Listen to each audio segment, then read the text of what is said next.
आफै रक्सी पार्ने आफै चाख्ने तितो मिठो कि छ कि छैन मिठो छ ए दिवाना चाहिँ यहाँनिर चाहिँ रक्सी पार्दै यसरी निकाल्नु हुँदैछ मलाई त थाहा छैन उसले थाहा छ भने सोल्टीहरु चिन्ता दिवाना चाहिँ चिन्ता मानिराख्नु भएको छ सोल्टीहरू खाइदिएन भने थोरै चाखिएर न कस्तो हुन्छ यो चाहिँ हामीले चाहिँ केराको जुसको चाहिँ रक्सी पारेको हो हाम्रो दिवानाले चाहिँ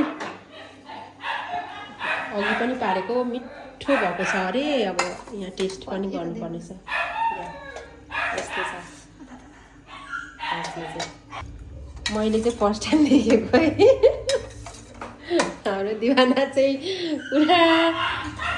निकै धेरै पो भएछ त हौ चितायो कि बितायो लिम्बूको छोरी